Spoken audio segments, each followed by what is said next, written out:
नमस्कार, सियाग रेसिपीमध्ये आपलं सर्वांचं स्वागत आहे। आज आपण साखर आंबा बनवणार आहे। साखर आंबा ही एकदम साधी आणि सोपी आणि झटपट होणारी अशी रेसिपी आहे। साखर आंबा ही एकदम साधी आणि सोपी आणि झटपट होणारी अशी रेसिपी आहे। साखर आंबा कसा बनवते ते पाहण्यासाठी हा व्हिडिओ शेवटपर्यंत नक्की बघा। आपण साखर आंब्यासाठी लागणारे साहित्य बघूया। आपण 4 कैऱ्या घेतल्या होत्या। त्या कैऱ्याचे साल काढून आपण ती कैरी खिसून घेतली। हे बघा अशी झाली खिसल्यावर। कैरी ही कच्ची असावी, जास्त असे गाभेदार वगैरे म्हणजे पिकायला आलेली नसावी। 4 कैऱ्या घेतलेत, साल काढून आपण ही किसून घेतले। तर हे 4 कैऱ्या घेतल्या होत्या मी, आणि या वाटीने म्हणाल तर 2 वाटी किस झालाय। आणि ही साखर घेतली 2 वाट्या किस झालाय आपला, म्हणून 4 वाट्या साखर घातली। जेवढा किस आहे त्याच्या डबल आपण साखर घालणार आहे। आणि याच्यामध्ये 2 वेलदोडे आणि 4 लवंगा असे दोन्ही मिक्स मी पावडर करून घेतली। आपण अशी कढई घ्यायची नॉनस्टिकची, किंवा तुम्ही साधी घेतली तरी चालेल। याच्यामध्ये आपण ही किसलेला किस घालणार आहे। कैरीचा किस घातलाय, हा पूर्ण किस घालायचा याच्यामध्ये। आणि त्याच्यामध्ये ही साखर ही घालायची आणि व्यवस्थित मिक्स करून घ्यायचं। याला पाणी घालायची गरज नाही। हे कैरी किसलेली असती ती ओली असती, त्याच्यामुळे या साखरेचं आणि याचं पाणी सुटतं याला, त्यामुळे याच्यामध्ये पाणी घालू नका, आपोआप पाणी सुटतं। आता आपण गॅस चालू करून ही गॅसवर ठेवणार आहे। आपण गॅस चालू करून घेऊया आणि गॅस मीडियम ठेवायचा। जास्त मोठाही नको आणि छोटाही नको, मध्यम गॅसवरच करणार आहे आपण। आता आपण हे जे सारण आपण केलेलं आहे, साखर आणि जे किसून घेतलेली कैरी ती मिक्स करून ती ठेवले आता याच्यावर।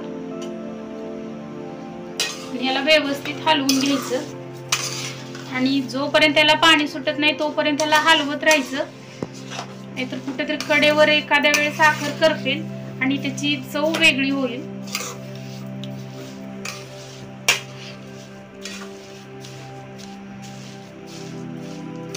जसं हे कढई किंवा पॅन आहे तो गरम होईल तसं त्याला पाणी सुटेल।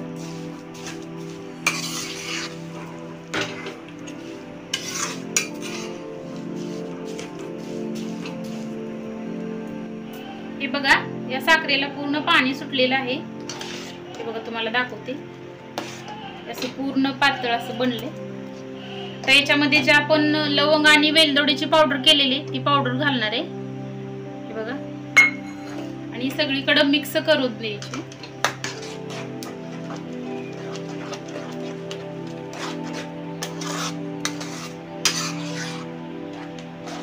आणि मध्यम गॅसवर ते आपल्याला व्यवस्थित शिजवून घ्यायचंय, म्हणजे साखरेचा नंतर पाक होतो। जे साखरेला पाणी सुटले याच्यामुळे, साखरेचं आणि याचं दोन्हीचं, ते पाणी यातलं पूर्ण आटू द्यायचं आहे आपल्याला। पाणी जर ह्याच्यामध्ये राहिलं तर हे जास्त दिवस टिकत नाही, हे खराब होतं।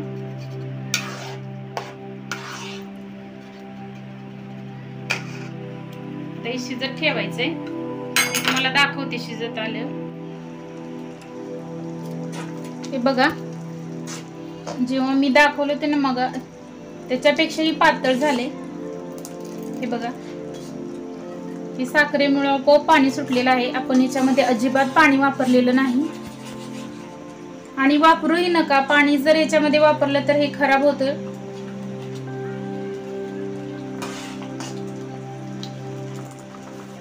हे आपल्याला घट्ट होईपर्यंत शिजवून घ्यायचं आहे। मी तुम्हाला दाखवते अधूनमधून। या साखरेमुळे याला खूप जास्त पाणी सुटतं, तर तुम्हाला असं वाटेल की याला पाणी जास्त सुटले, हे खराब झाले, किंवा तुमच्याकडून करायचं चुकले, बिघडले असं वाटेल, पण असं नाही। मी सांगितलेल्या पद्धतीने तुम्ही बनवून घ्या, व्यवस्थित बनेल। हा बघा, हा आपला साखर आंबा करून तयार आहे। गॅस बंद करू आणि हा साखर आंबा थंड झाल्यावर एका प्लास्टिकच्या किंवा काचेच्या भरणीमध्ये ठेवून ते फ्रीजमध्ये ठेवायचं, किंवा तुम्ही असं वर जर ठेवत असाल, फ्रीजमध्ये ठेवत नसाल तर तो महिनाभर टिकतो, आणि फ्रीजमध्ये जर ठेवत असाल तर 3 ते 4 महिने टिकतो. आधी काढून घेताना फक्त काळजी घ्या, चमचा ओला वापरू नका, नाहीतर ते पूर्ण खराब होऊन जाईल. हे बघा असं झालाय आपला साखर आंबा. खूप छान झालाय आणि खूप चवीलाही लागतो. तुम्ही हा आंबा नक्की घरी करून बघा, तुम्हालाही आवडेल. हा साखर आंबा आपला करून तयार आहे. हा साखर आंबा नक्की घरी करून पहा आणि कसा वाटला आम्हाला कमेंटमध्ये नक्की कळवा. नवनवीन व्हिडिओ पाहण्यासाठी आमच्या चॅनलला सबस्क्राईब करा. तुम्ही हा आमचा व्हिडिओ शेवटपर्यंत पाहिल्याबद्दल धन्यवाद.